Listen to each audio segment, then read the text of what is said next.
আসসালামু আলাইকুম। জীবনের প্রথম খেজুরের রসের সাথে মুড়ি মিশিয়ে খাচ্ছি।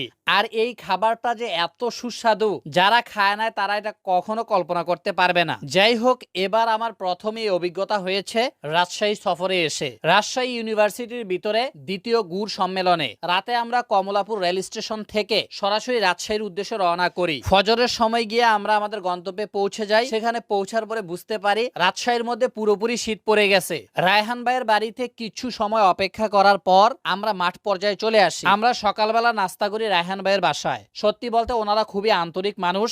এত আন্তরিকভাবে আমাদেরকে আপ্যায়ন করেছে যেটা কখনোই বর্ণনা করে শেষ করা যাবে না। আল্লাহ আপনাদেরকে উত্তম প্রতিদান দান করুক। এই হচ্ছে সেই বিখ্যাত খেজুরের রস, যেটা দিয়ে খেজুরের গুড় তৈরি করা হয়, এবং এই গুড়টা এত সুস্বাদু যেটা আমাদের পিঠার স্বাদকে অনেক গুণ বাড়িয়ে দেয়। আসলে সত্যিকার অর্থে শীতের দিন পিঠা না খেলে কিন্তু জমে না। আর সেই পিঠার স্বাদ হাজার গুণ বাড়িয়ে দেওয়ার জন্য খেজুরের গুড়ের বিকল্প কোনো কিছু নেই। এই গুড়কে সুন্দরভাবে সেকে তারপর আগুনের মধ্যে প্রায় 4-5 ঘন্টা জাল দিয়ে তৈরি করা হয় গুড়। প্রায় 4-5টা ক্যাটাগরিতে গুড় তৈরি করা হয়। ফয়েল পাঠালি, জোলা গুড়, দানাদার গুড়, এবং সবচেয়ে মজাদার গুড় আরেকটা হচ্ছে চকলেট গুড়, যেটা বাচ্চারা এবং বয়স্করা সবাই পছন্দ করে। যাই হোক, খেজুরের গুড়ের আদবান্ত সবকিছু শেষ করে আমরা চলে যাই রাজশাহী ইউনিভার্সিটির ভিতরে।